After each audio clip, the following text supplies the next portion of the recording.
இந்த பதிவு வந்து உங்களுக்கு bank account savings bank account பற்றி சொல்ல போகிறேன். பொதுவாக ஸ்டேட் பேங்க் ஆஃப் இந்தியாவில் சேவிங்ஸ் பேங்க் அக்கௌண்ட் மெயின்டைன் பண்ணுறீங்கன்னா உங்களுக்கு வந்து மினிமம் பேலன்ஸ் தேவையில்லை.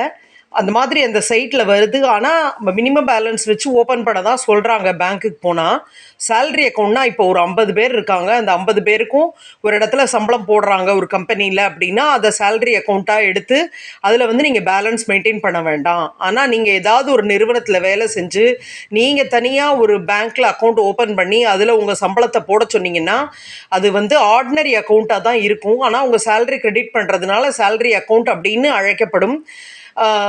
ஆனால் வந்து எனக்கு இது வரைக்கும் அந்த மாதிரி ஆரம்பித்த அக்கௌண்ட்டு, ஆனால் இது வரைக்கும் எனக்கு பெனால்ட்டின்னு எதுவும் போடலை. ஆனால் 5 டிரான்சாக்ஷன் வரைக்கும் ஒரு மந்தில் அலௌடு. அதாவது நீங்கள் மினிமம் பேலன்ஸ் பார்க்குறீங்க, கேஷ் வித்ட்ரா பண்ணுறீங்க, ஏடிஎம் கார்டு மூலமாக பணம் எடுக்கிறீங்க அப்படின்னா ஒரு தடவையும் 5 டிரான்சாக்ஷன் மட்டும்தான் அலௌடு.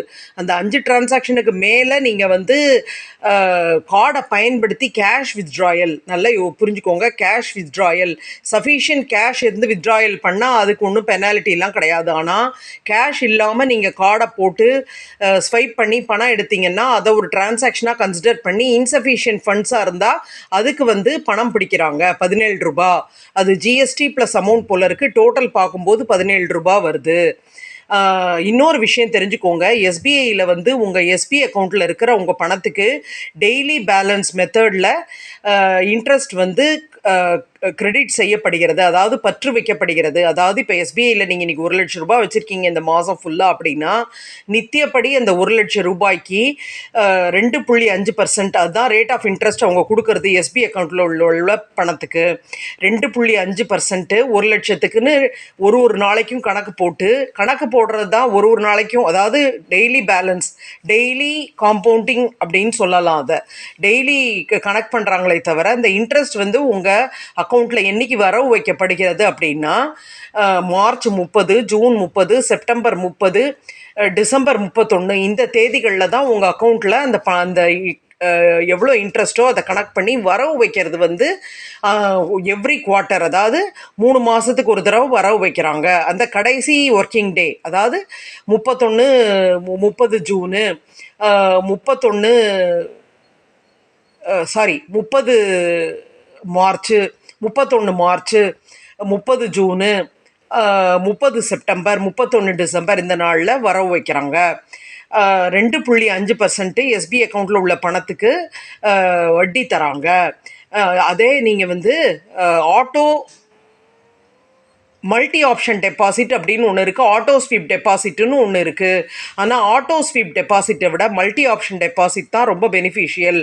எப்போ உங்கள் அக்கௌண்ட்டில் பணம் வரவு வந்தாலும் ஒரு மினிமம் தொகை, அதாவது ஃபார் எக்ஸாம்பிள் ஒரு 35,000 40,000 அந்த மாதிரி அந்த அக்கௌண்ட்டில் அமௌண்ட் பேலன்ஸ் வச்சுட்டு மீதி அமௌண்ட்டை ஃபுல்லாக அவங்க ஃபிக்ஸட் டெபாசிட்டுக்கு ட்ரான்ஸ்ஃபர் பண்ணிவிடுவாங்க. அந்த ஃபிக்ஸட் டெபாசிட்டுக்கு ட்ரான்ஸ்ஃபர் ஆகிற அமௌண்ட் வந்து நீங்கள் இப்போ சாதாரணமாக ஒரு 1,00,000 ரூபாய்க்கு ஃபிக்ஸட் டெபாசிட் ஓப்பன் பண்ணுறீங்க, 50,000 ரூபாய்க்கு ஃபிக்ஸட் டெபாசிட் ஓப்பன் பண்ணுறீங்கன்னா நீங்கள் ஏதாவது ஒரு தேவை அப்படின்னா நீங்கள் அந்த ஃபிக்ஸட் டெபாசிட்டை க்ளோஸ் பண்ணால் தான் அந்த பணத்தை எடுக்க முடியும்.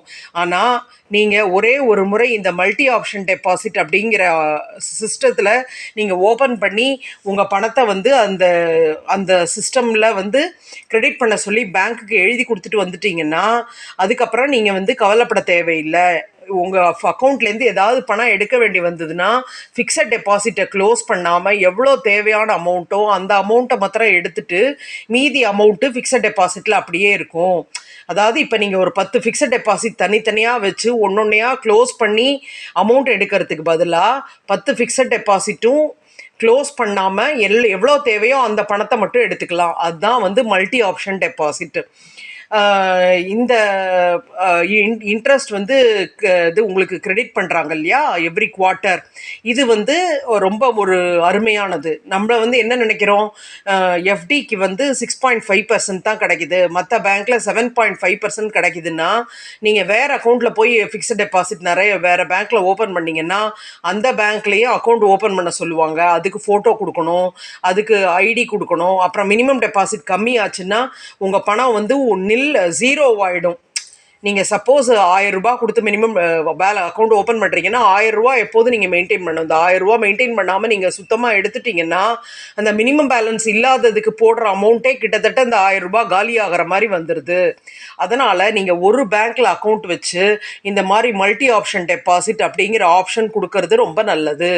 அதே மாதிரி நீங்கள் வந்து ஆன்லைனில் பொருள் வாங்கும்போது ரொம்ப கேர்ஃபுல்லாக வாங்குங்க. ஏன்னா காஸ்ட்லியான சைட்ஸு நீங்கள் வந்து ஒரு ஒரு 500 ரூபா விலை உள்ள பொருளை வந்து 1000 ரூபா கொடுத்து வாங்க வைக்கிறது. இன்னொன்று என்னென்னா இஎம்ஐயில் பே பண்ணுங்க அப்படின்னு சொல்லுவாங்க. கிரெடிட் கார்டு யூஸ் பண்ணியிருப்பீங்க. நீங்கள் ஃபுல்லாக பே பண்ண தேவையில்லை சார், நீங்கள் 50,000க்கு பொருள் வாங்கியிருக்கீங்க, இந்த 50,000 இன்ஸ்டால்மெண்ட்டில் நீங்கள் பே பண்ணுங்கன்னு இன்ஸ்டால்மெண்ட்டில் பே பண்ண சொல்கிறாங்களேன்னு சொல்லிட்டு நீங்கள் மாற்றினீங்கன்னா அது உங்களுக்கே ஆபத்தாக முடியும். இன்ஸ்டால்மெண்ட்டில் பே பண்ணும்போது இன்ட்ரெஸ்ட்டும் சேர்த்து அமௌண்ட் வந்து உங்களுக்கு ரொம்ப ஹெவியாக வரும்.